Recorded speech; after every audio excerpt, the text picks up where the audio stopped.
चुनाव के दौरान कैसे कुछ लोग जो है बंदूक गोली लेकर के घूम रहे हैं और दुलार चंद यादव जी की हत्या मोकामा में कर दी गई।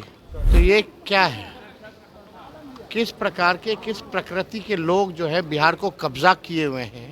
प्रधानमंत्री को आंख खोल करके ये चीज़ें देखनी चाहिए कि इन लोगों के बौखलाहट, हार का जो बौखलाहट है अब सबके सामने आ गया है। कौन लोग हैं जो पैरोल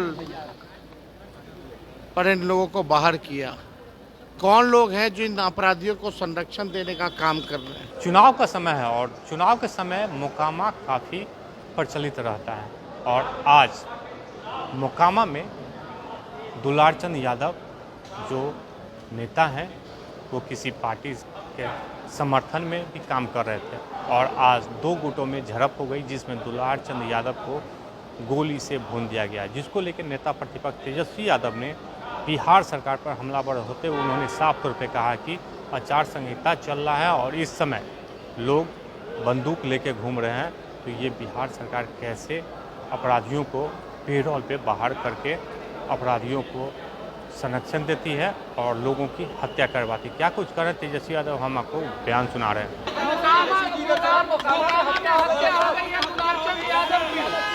एक मिनट नीचे एक बात समझने की जरूरत है। चुनाव में हिंसा की कोई ज़रूरत नहीं है या कभी भी किसी चीज़ का हम लोग हिंसा के पक्षधर नहीं रहे, लेकिन अभी आचार संहिता चल रही है। आचार संहिता है, चुनाव का समय है, फिर भी चुनाव के दौरान कैसे कुछ लोग जो है बंदूक गोली लेकर के घूम रहे हैं। बंदूक गोली लेकर के कैसे ये लोग घूम रहे हैं कुछ लोग। और आप देखिएगा प्रधानमंत्री जी 30 साल पुरानी बातें करते हैं।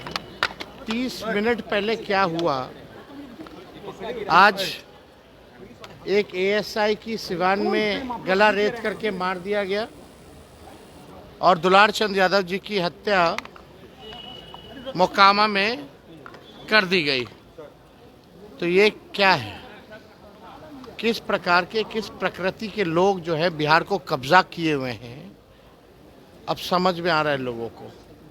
प्रधानमंत्री को आंख खोल करके ये चीज़ें देखनी चाहिए कि इन लोगों के बौखलाहट, हार का जो बौखलाहट है अब सबके सामने आ गया है। कौन लोग हैं जो पैरोल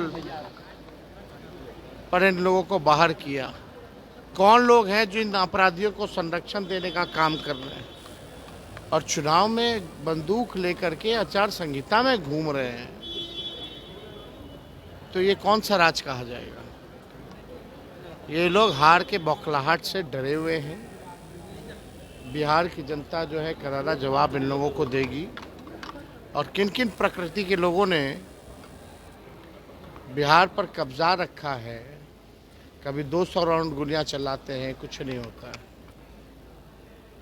कभी चुनाव के दौरान हत्या हो जाती है, कुछ नहीं होता है। आप समझ जाइए कि शासन प्रशासन में जितने लोग बैठे हैं केवल अपराधी को संरक्षण देने के लिए बैठे हैं और अपने कुर्सी को बचाने के लिए इन लोगों को अपराधी को संरक्षण दे रहे हैं, केवल कुर्सी बचाने के लिए। प्रधानमंत्री कह रहे हैं कि आप भ्रष्टाचारी हैं और जो वादों का पिटारा खोल दिया है राहुल गांधी और आपको, ये उन्होंने आज कहा है। वादा नहीं, प्रण है भैया। प्रधानमंत्री जी को थोड़ा पढ़ लेना चाहिए। प्रण है, प्रण। और प्रण को प्राण दिछावर करके भी उसने प्रण को पूरा करेंगे। चुनाव में जुमलाबाजी नहीं करता है तेजस्वी, जो कहा वो किया, जो कह रहा है करेगा। प्रधानमंत्री जी, तेजस्वी की उम्र कच्ची है पर जुबान पक्की है। तो आपने नेता प्रतिपक्ष तेजस्वी यादव का वो बयान सुना जिसमें साफ तौर पे बिहार सरकार पर हमलावर होते उन्होंने कहा कि अपराधी तबके के जो लोग हैं उनको पेरोल पे बाहर रखते हैं और चुनाव लड़वाते हैं और उनके द्वारा लोगों की हत्या करवाई जाती है। ये कैसा आचार संहिता है, ये चुनाव आयोग को संज्ञान में लेना चाहिए, क्योंकि इस समय आम लोग अपना बंदूक लेके शस्त्र प्रदर्शन नहीं कर सकते हैं। लेकिन आज जिस तरीके से जो हत्याएँ हुई है ये सोचनीय वाली बात होगी और बिहार की जनता इस बार अलग मूड बनाई है तो इसका खमियाजा भुगतना पड़ेगा। आलोक कुमार, 10 न्यूज़, पटना।